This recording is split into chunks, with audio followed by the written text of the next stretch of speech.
is the second video about drawing the cylinder, and in this we're going to start to shade. So we've got a large piece of paper towel to protect our drawing as we shade. We've got our graphite pencils, a whole range from HB to 6B to ebony, a graphite stick, pencil sharpener, freshly sharpened pencils, and our blending tools, so either store-bought tortillions, or in our case we have folded our paper towel until we can't fold it anymore, and then just folded it into a triangle. So it should be pointy and it should be kind of stiff so that it can really blend. And I've got erasers that have a point on them, and I've got a larger eraser. All right, so we're going to get this started. This is going to be a very polished drawing or study where we really want this to look as realistic as possible, not just a quick sketch. So our aim is for there to ultimately not really be any outlines that stick out, because in the real world or in a photograph you really don't see outlines. You just see edges between things. So we're going to be paying attention to the contrast in value and getting crisp edges where we see crisp edges, and soft edges on our shadows. So I'm going to actually start with the negative space right now, because that's one of the areas that people tend to forget about. So we're actually going to start there. And we can see around the top we've got this almost white ring where the edge of the cylinder catches the light. So I'm going to find that area, that edge of the cylinder, and I'm going to start there, and I'm going to very carefully start to shade around that. So I need to make sure I'm finding exactly where I think that edge is. So notice I'm not just going in and going over that line really heavily. What I'm doing is starting from the edge and then shading out using very small marks. So think 1/8 of an inch as you're shading.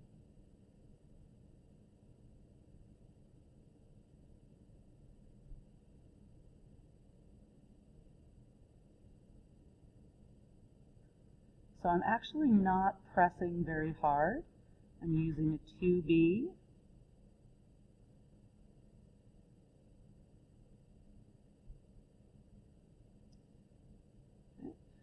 So I'm going to continue that, and then when I get to the edge, I'm going to continue looking, and I see, okay, I do think I see this outside still being a bit darker. We're going to talk more about what's happening right here in a little bit.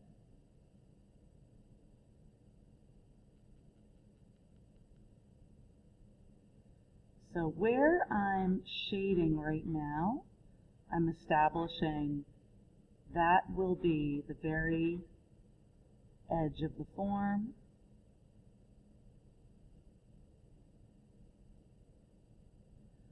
And notice as I do this, I'm not going to see an outline after I shade an area.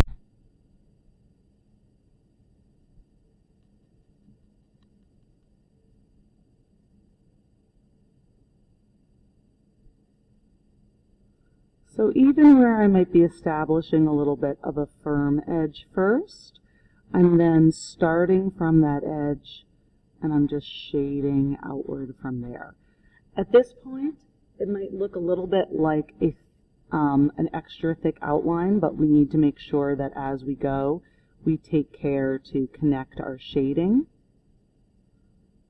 so that we don't end up with that outliney feel. Right? And then when we get down to the bottom of where this space ends and the tabletop begins, I am going to switch directions here a little bit.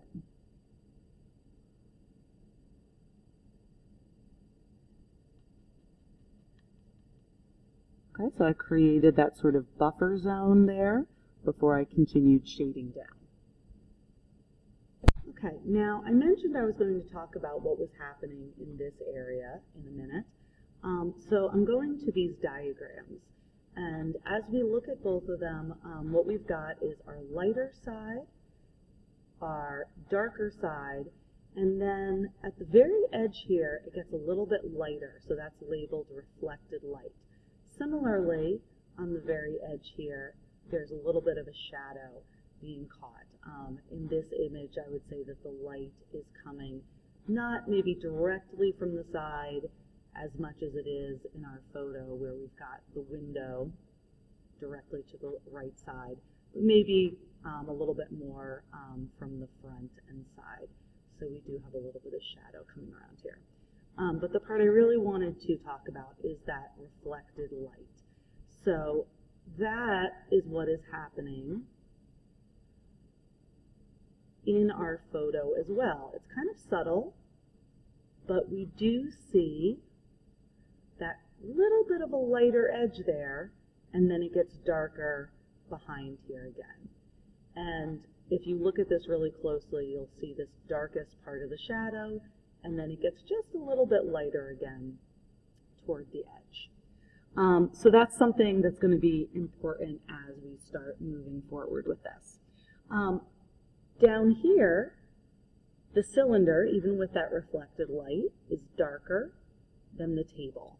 So in my drawing, I'm going to continue this line coming down, and that's going to be the edge of the cylinder, and then we are going to shade in from that edge. So notice I'm doing that just underneath where this tabletop is, because a lot of what we're doing is really showing the contrasts. When we're drawing objects and we want them to look realistic and we're looking at things in the real world, a lot of what is happening is less about what shade is an object, what tone is an object, what color is an object, and really more about how different things relate to one another, how they look in context with one another. So it's not so much that this whole cylinder or even this whole edge is one shade or one color or one tone, but it's darker than what's next to it, and then it's a little bit lighter than what's next to it.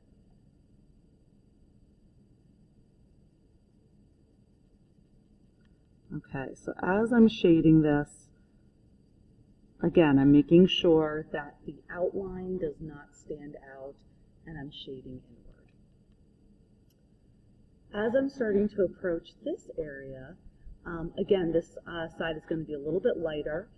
These are very similar in tone, but one of the things you can think about as you're trying to decide which you're going to make darker and which you're going to make lighter, darker shades are going to appear to be back further, so they're going to fall back to your eye, so that can also help you decide which one to make darker.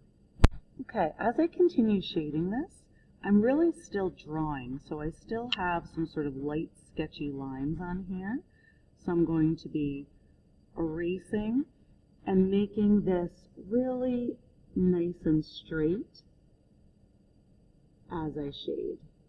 So I'm kind of finding this as I go, and I'm continuously sitting up, standing up, or holding this at arm's length to get a better view on my drawing, making sure that these lines are parallel and this is really nice and straight.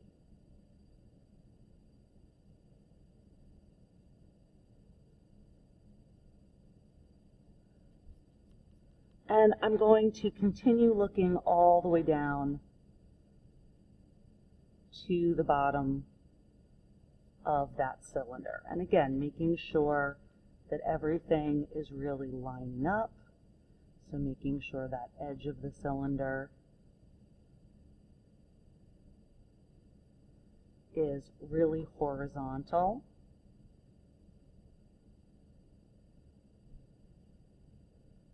that part where it kind of makes an angle there really lines up.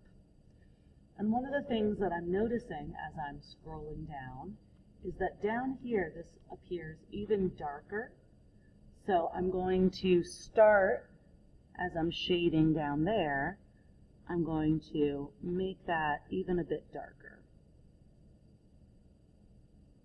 So again, the whole cylinder isn't just one tone, not even one edge is just one tone. All right, and I'm moving my shading, so as I'm going at the edge, it goes with that edge. And then I can start to go the other way, but notice as I'm doing that, I'm actually curving, so it's following that bottom edge. And then it's gradually getting a bit lighter as I go up, where again you see that reflected light there more as you go up the cylinder.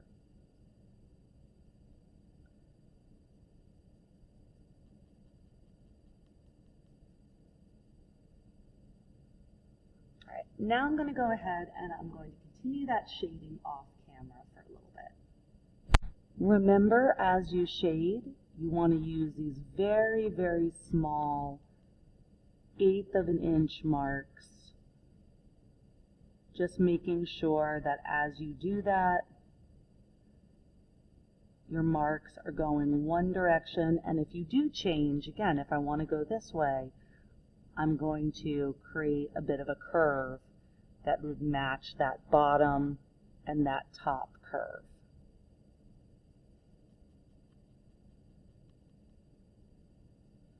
And I'm darker here, getting a little bit lighter, and getting even lighter as I get up here to this top part.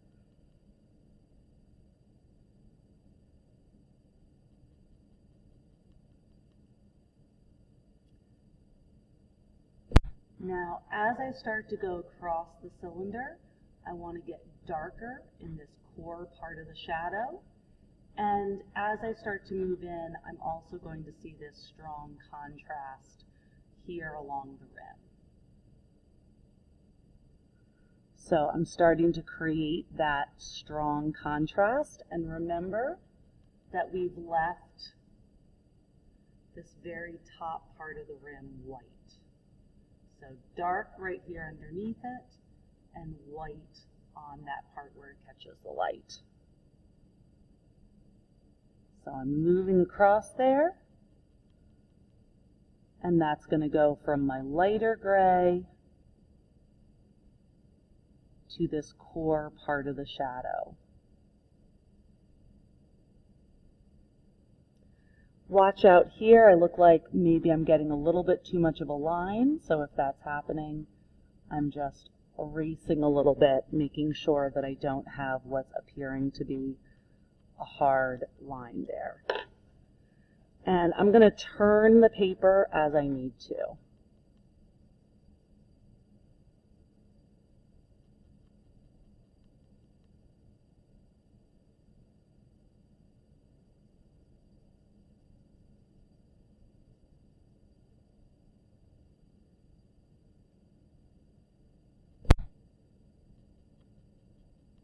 So notice that as I turn the paper, I'm making sure I'm actually doing that because it may be more comfortable to shade in one direction or another, but I'm always either shading along this side edge or kind of in a curve.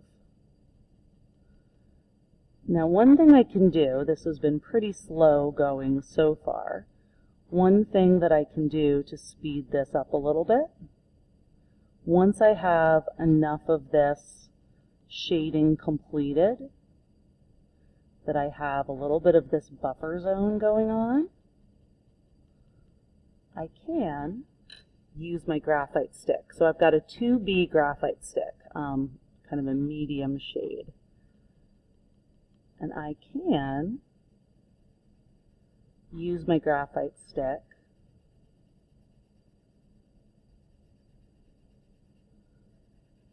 to help complete that shading.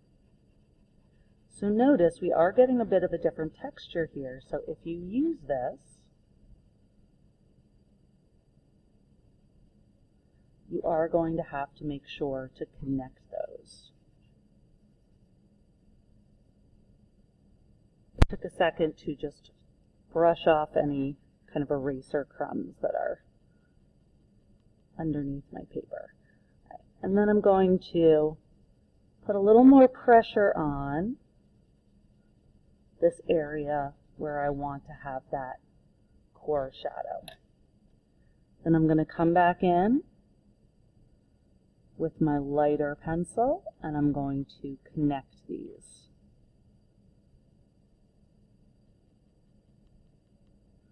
So you do not have to use the graphite stick. So if you don't want to have to deal with these different textures and making sure that they end up smoothly coming together, you would just continue to shade with your pencil point.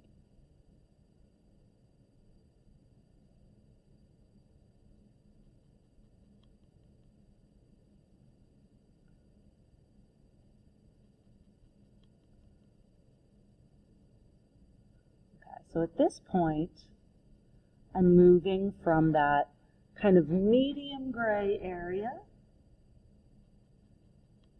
that maybe even light gray. So I've kind of started at 4, now I'm moving to these darker grays, and eventually I want to get to even this darkest one in the core shadow.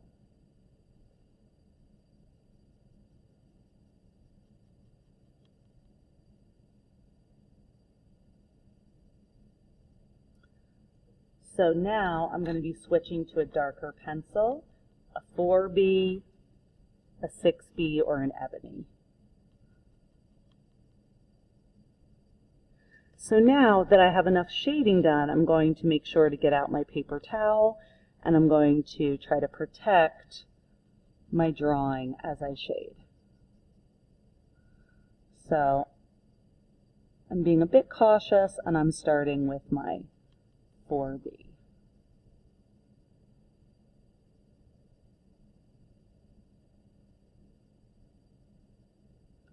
So notice these small marks, but they kind of fit into what would be a curve here. And I'm layering the marks.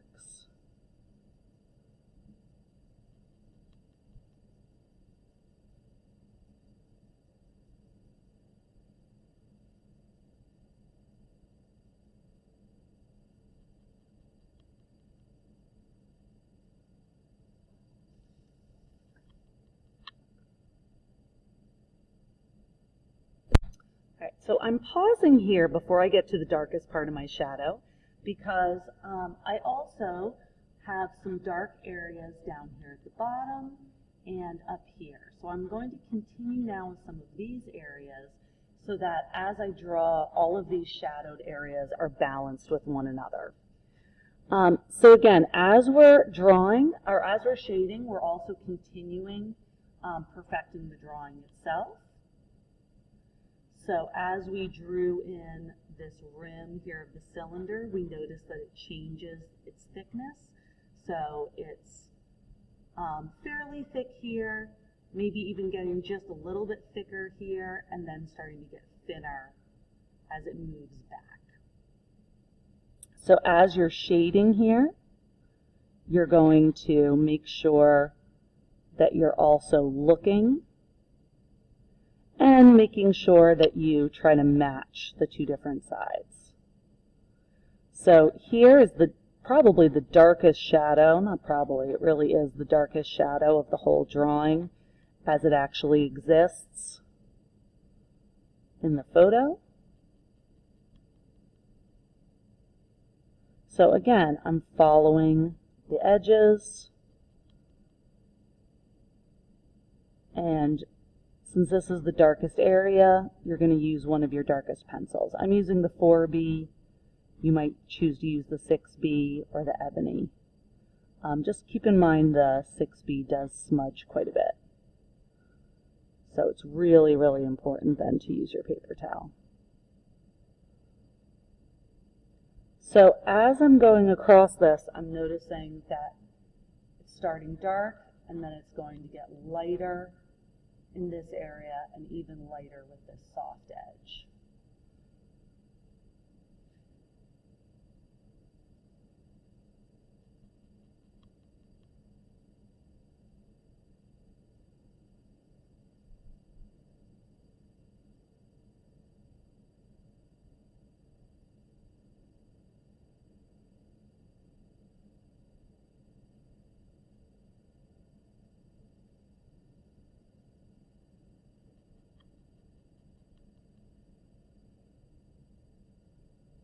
So, and again, I'm also looking to make sure that I get this edge exactly where I want it.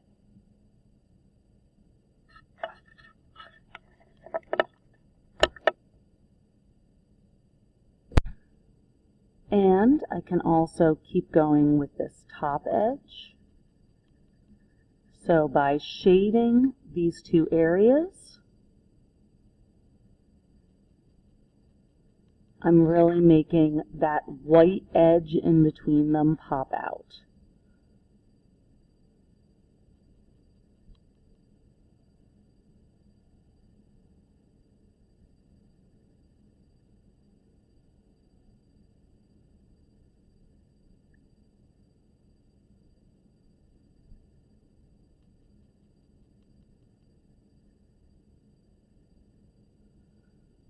So one of the things that I sometimes do is switch pencils there to get precision in that edge.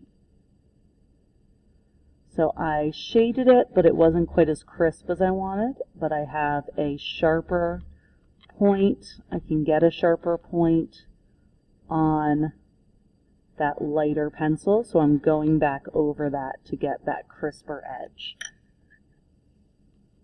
So, and I'm not just drawing a line there, this is all shading.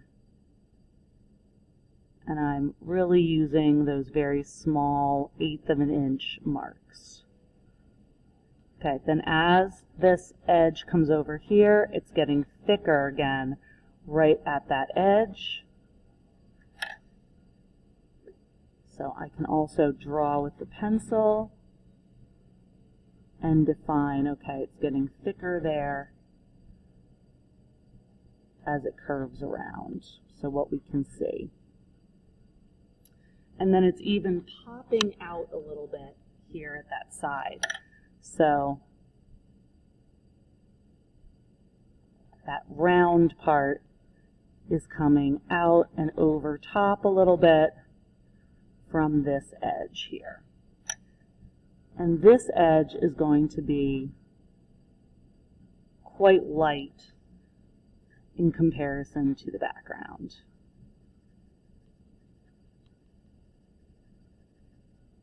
So shading around that.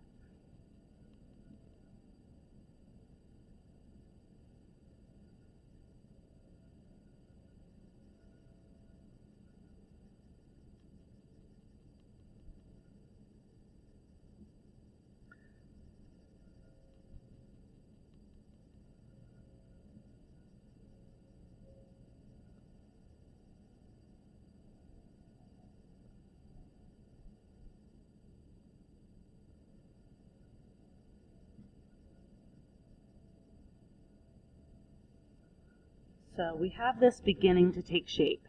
As we move down here, again, this background, even where the table may be fairly light, it's still a little bit darker than this edge. So I'm making sure that I have continuity as I'm moving down, even while this area here is going to be quite a bit darker. So I'm shading this area, again using that buffer zone technique here, and this dark area will continue So even in places if it looks like, oh, maybe I just have a line so far, it's all going to just continue right out into the shading. And then as I come down here,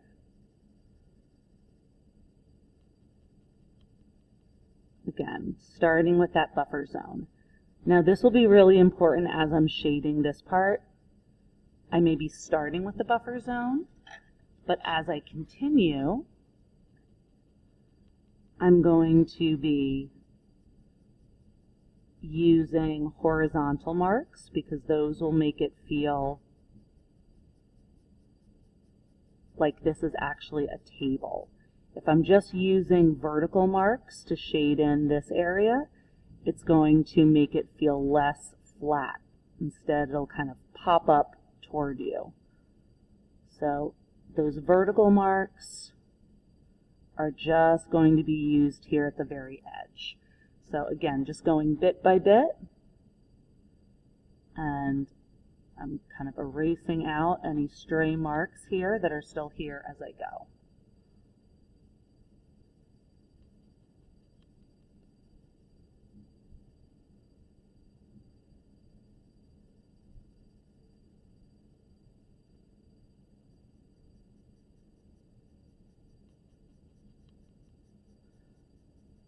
And here, using those kind of uneven edges, kind of anticipating, all right, eventually I'm going to have a gradation there.